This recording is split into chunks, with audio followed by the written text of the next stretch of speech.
Presenting Civil Guruji app available in Google Play Store. Download now. अगर कोई भी व्यक्ति जमीन खरीदना चाह रहा हो या वो फ्यूचर में प्लानिंग कर रहा हो कि मुझे प्लॉट खरीदना है, तो यह वीडियो उनको बहुत ज्यादा हेल्प करने वाला है कि प्लॉट को खरीद के रजिस्ट्री तक कैसे करवाना है।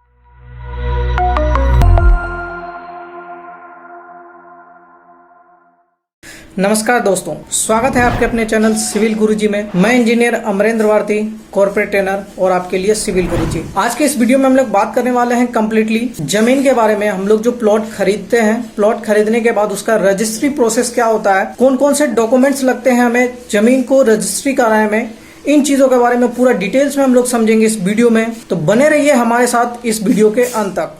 सबसे पहले प्लॉट खरीदना, यही एक बहुत बड़ा सवाल होता है कि हम किस जगह पे अपना प्लॉट लें और प्लॉट लेने के बाद हमें रजिस्ट्री ऑफिस तक कैसे पहुंचना और कौन कौन से डॉक्यूमेंट्स लगाने हैं। ये जब आदमी के दिमाग में ये सवाल आता है तो वो थोड़ा सा कंफ्यूज रहते हैं कि हमें किस तरीके से काम करना है, कहाँ पे कहाँ कौन से कागज सबमिट करने हैं। तो ये एक पेचीदा सवाल हो जाता है। इन्हीं चीज़ों के बारे में आज की इस वीडियो में पूरा कंप्लीट करने वाले हैं। तो सबसे पहले जब आप प्लॉट खरीदते हैं तो प्लॉट खरीदने के लिए सबसे पहले आपको दो चीज़ों पे ध्यान रखना पड़ता है।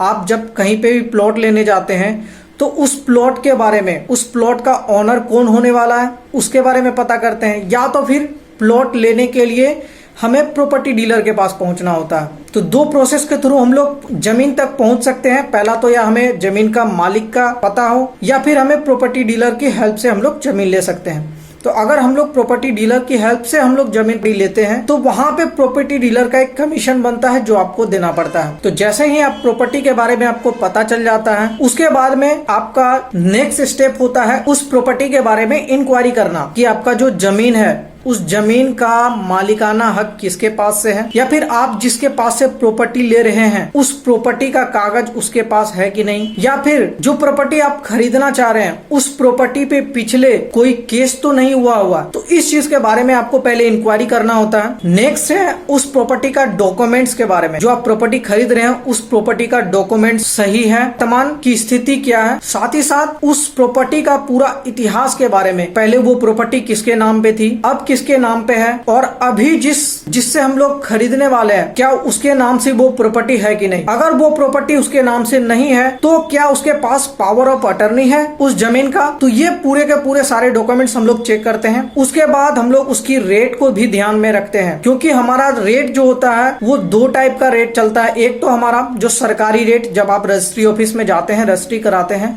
तो वहां पे आपका सरकारी रेट आपको बताना होता है, और जो आप प्रॉपर्टी खरीदते हैं उसकी सेलिंग रेट कुछ अलग होती है। तो ये दो रेट आपको हमेशा ध्यान में रखना है कि आपका सेलिंग रेट क्या होने वाला है। ये भी आप अपने आसपास के लोकल एरिया से वहां से पता कर सकते हैं कि आप जो प्रॉपर्टी खरीद रहे हैं उस प्रॉपर्टी का क्या रेट चल रहा है, सेलिंग रेट, और साथ ही साथ आपका सरकारी रेट उस प्रॉपर्टी का क्या है। नेक्स्ट, जब ये सारी चीजें आपको पता चल जाती है, प्रॉपर्टी का डॉक्यूमेंट्स चेक कर लेते हैं, आप प्रॉपर्टी के बारे में डिटेल्स पता कर लेते हैं, उसका डॉक्यूमेंट्स के बारे में या फिर उसकी स्थिति के बारे में कि अभी उस प्रॉपर्टी पे कोई केस तो नहीं है। उसके बाद में आप जाते हैं रजिस्ट्री के प्रोसेस में। जब रजिस्ट्री के प्रोसेस में जाते हैं तो उससे पहले आपको, अगर आप प्रॉपर्टी डीलर के थ्रू वो प्रॉपर्टी ले रहे हैं तो आपको एक चीज ध्यान में रखना चाहिए। जब भी पैसे की बात होगी तो पैसे के लिए आपको एक एग्रीमेंट साइन करा लेना चाहिए। उस एग्रीमेंट पे जब भी आप उसको पैसे पे करेंगे उस पैसे का पूरा डिटेल्स होना चाहिए विथ विटनेस के साथ। ये हमेशा आप अपना ध्यान रखें उस पर। नेक्स्ट, जब आप रजिस्ट्री करवाने के लिए जाते हैं तो आप एक एडवोकेट को हायर करते हैं या फिर वहां पे एक मुंशी होता है, वो पूरी की पूरी डिटेल्स आपको बताता है कि इसका गवर्नमेंट वैल्यू कितनी है और आपका क्या प्रोसेस होने वाला है, रजिस्ट्रार ऑफिस तक कैसे पहुंचना है।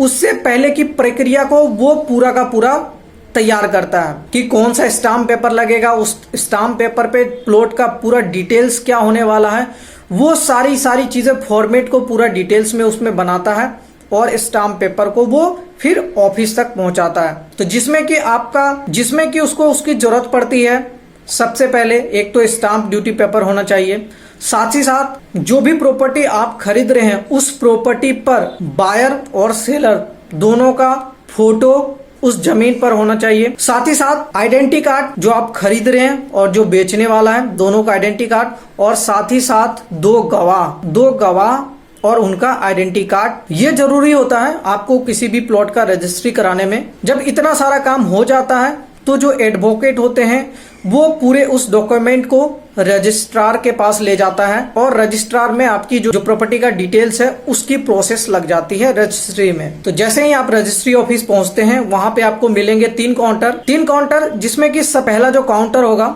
उसमें आपकी पूरी जमीन के बारे में वेरिफिकेशन होगा। आपसे पूछा जाएगा जमीन के डिटेल्स के बारे में। जो बायर होते हैं उनसे पूछा जाता है कि आप ये जमीन कितने में खरीद रहे हैं, आपकी जमीन की वैल्यू कितनी है। साथ ही साथ जो विटनेस है, विटनेस से पूछा जाता है। नेक्स्ट काउंटर पे आपका आता है जहां पे कि आपकी फोटोग्राफी होती है, आपका आई स्कैन होता है और आपका थंब लिया जाता है। वहां से जाने के बाद नेक्स्ट और लास्ट आपका तीसरा काउंटर जहां पे कि आपको सिग्नेचर करना होता है और वहां पे आपका डॉक्यूमेंट सबमिट हो जाता है। डॉक्यूमेंट सबमिट होने के बाद आपका रजिस्ट्री कंप्लीट हो जाता है और रजिस्ट्री कंप्लीट होने के बाद आपको लगभग 1 महीने के बाद आपको वो डॉक्यूमेंट्स आप रजिस्ट्री ऑफिस से आपको मिल जाता है।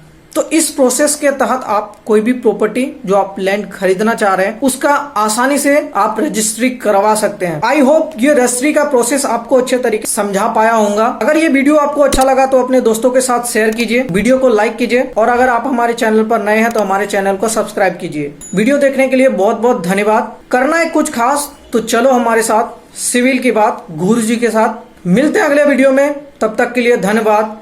जय हिंद, जय भारत।